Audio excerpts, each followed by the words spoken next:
विश्व मानवता को शर्मसार करता है यूक्रेन रूस महायुद्ध।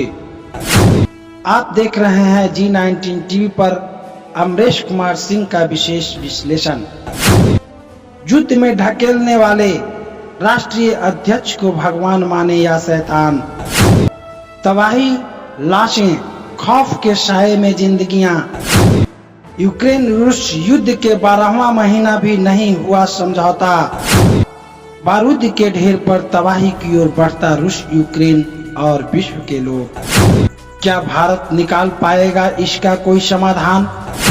रूस और यूक्रेन को अब भी है भारत से विशेष उम्मीद। युद्ध की विभीषिका में जलता यूक्रेन, खौफ के साए में परिवार के बिलखते बच्चे और रोते माँ बाप। लगातार कई शहरों पर मिसाइल अटैक, शांति को चीरती बमों की गूंज। यही दास्तां है कीव और ज़ेपोरिजिया जैसे यूक्रेन के कई शहरों की। हर रोज टेलीविजन पर दिल दहलाने वाले वीडियो आ रहे हैं, फिर भी नहीं पिघल रहा है दो राष्ट्राध्यक्षों का दिल। अब ऐसे राष्ट्रीय नेताओं को क्या माने, भगवान या शैतान, जो अपने जिद और अहंकार को सही साबित करने के लिए निर्दोष और मासूम जनता को अंधकार में ढकेल दिया है। काश ज़ेलेंस्की ने छोड़ दी होती जिद।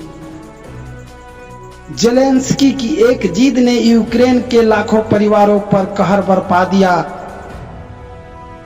यूक्रेन के राष्ट्रपति ज़ेलेंस्की अपने देश को नाटो में शामिल कराना चाहते हैं और रूसी राष्ट्रपति पुतिन उन्हें ऐसा करने से मना कर रहे हैं।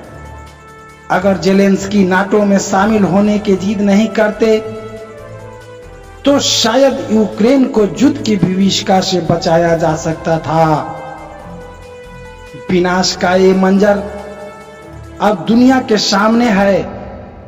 लोग महसूस कर रहे हैं कि दो राष्ट्राध्यक्षों के जिद ने हजारों जिंदगियां ले ली और कई लाख लोगों का आशियाना उजड़ गया। जो आज तक आबाद और करोड़ों के मालिक थे, वो अब दूसरे देशों में रिफ्यूजी बनकर रह रहे हैं। काश दो राष्ट्रपतियों का अहम न टकराता और चिंगारी भड़ककर युद्ध में तब्दील नहीं होती। रूस और यूक्रेन के बीच फरवरी 2022 से जंग जारी है। इससे पहले कि आगे बढ़ें, जानने की कोशिश करते हैं। इसी साल फरवरी महीने की बात है। रूस की ओर से यूक्रेन की सीमा पर सैनिकों की तैनाती की जा रही थी। आशंका जताई जा रही थी कि रूस आक्रमण कर सकता है, लेकिन पुतिन सैन्य अभ्यास की बात कर रहे थे। 24 फरवरी 2022 का वो मनहूस दिन जब रूस ने यूक्रेन पर आक्रमण कर दिया, दुनिया भर में हलचल बढ़ गई। रूस के ताबड़तोड़ हमले से ऐसा लग रहा था कि पुतिन काफी जल्दबाजी में हैं और एक सप्ताह में युद्ध निर्णायक साबित होगा। लेकिन आज 11 महीने बीत गए हैं और लड़ाई खत्म होने का नाम नहीं ले रही, बल्कि लगातार पुतिन की ओर से परमाणु हमले की धमकी दी जा रही है। हम पड़ताल करने की कोशिश करेंगे कि युद्ध के 350 दिनों बाद क्या हैं हालात। युद्ध में तबाही होती है, विनाश होता है, जिंदगियां खत्म होती है और हजारों परिवार बेघर हो जाते हैं। किसी माँ की गोद उजड़ जाती है तो किसी सुहागन का सुहाग, किसी का भाई तो किसी का बहन। कितने ही बेटे और बेटियों के सिर से माँ पिता का साया उठ जाता है। युद्ध कितना भयावह हो सकता है, इसका अंदाजा दुनिया को सेकेंड वर्ल्ड वॉर से लग चुका है। जब जापान के हिरोशिमा और नागासाकी में परमाणु बम गिराया गया था, पल भर में लाखों जिंदगियां उजड़ गई थी और जो बचे वो अपंगता के शिकार हो गए। यूक्रेन रूस युद्ध एक बार फिर खतरनाक मोड़ पर आ चुका है। रूस यूक्रेन के 12 महीने बाद भी ना तो राष्ट्रपति व्लादिमीर पुतिन पीछे हटने को तैयार है और ना ही यूक्रेन के राष्ट्रपति व्लादिमीर ज़ेलेंस्की झुकने को। ऐसे में युद्ध खत्म होने की संभावना तो दूर, बल्कि दुनिया को न्यूक्लियर वार की आहट सुनाई दे रही है। ज़ेलेंस्की अपने देश को वार की तबाही से बचा सकते थे, लेकिन उन्हें 30 देशों के संगठन नाटो पर भरोसा था। उन्हें विश्वास था अगर रूस हमला करता है तो नाटो उनकी ओर से युद्ध में कूद जाएगा, लेकिन ऐसा नहीं हुआ और ज़ेलेंस्की को सिर्फ हथियारों की सहायता पहुंचाई रही है। अब स्थिति भयावह होती जा रही है। ऐसा हम क्यों कह रहे हैं, इसे समझते हैं। यूक्रेन की ओर से दावा किया गया है कि यूक्रेन में रूस को भारी नुकसान उठाना पड़ा है। यूक्रेन के मुताबिक यूक्रेन ने रूस के 30 plane, 374 automobile technics, 42 MLRS, 900 AFV, 31 helicopter, 90 artillery system, 2 cutter, 217 tank, 11 anti air defence, 3 UAV को नष्ट कर दिया गया है।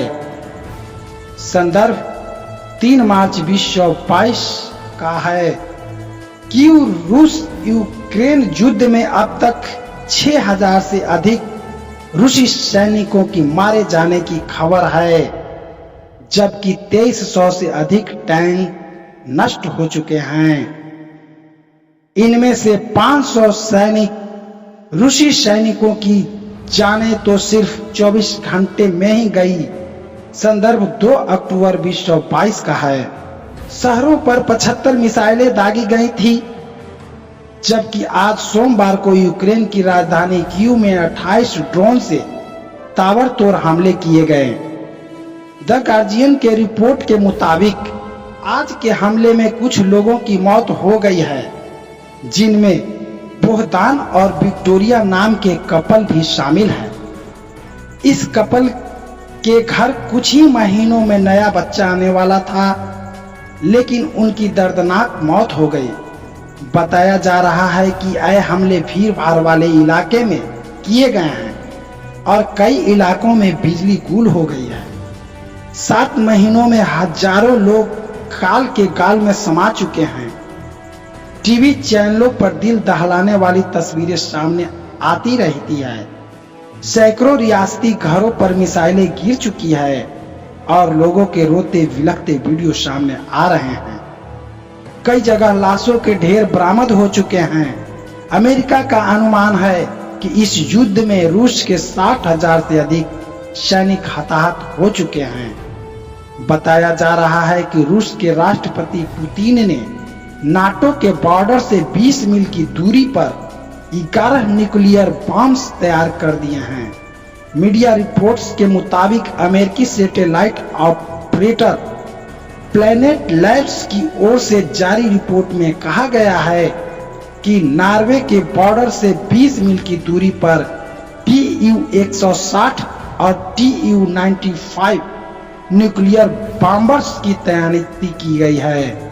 क्रीमिया युद्ध की बाद आशंका जताई जा रही है कि पुतिन पश्चिमी देशों को बड़ा संदेश देने के लिए बॉर्डर पर बम बरसा सकते हैं, जबकि बेलारूस भी अब रूस के समर्थन में आ गया है।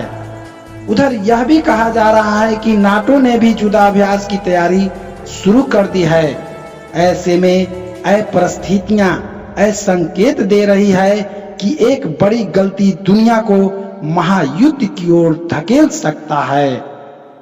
रूस ने खुलकर तीसरे विश्व युद्ध की धमकी दिया है। रूसी राष्ट्रपति पुतिन लगातार परमाणु हमले की धमकी देते रहे हैं, लेकिन हाल ही में पुतिन ने यूरोपीय देशों की खुली धमकी दी कि अगर नाटो सैनिक रूसी सैनिकों से भिड़ते हैं तो वैश्विक तबाही मचेगी। उन्होंने कहा कि रूसी सैनिकों के साथ सीधा टकराव काफी खतरनाक होगा और यह वैश्विक तबाही की वजह बन सकता है। यह बात उन्होंने कजाकिस्तान की राजधानी आस्ताना में एक कार्यक्रम के दौरान कही। इससे पहले यूक्रेन के 4 इलाके दोनेत्स्क, लुहांस्क, खेर्सन और ज़पोरिज़्हिया को रूस अपने साथ मिला चुका है।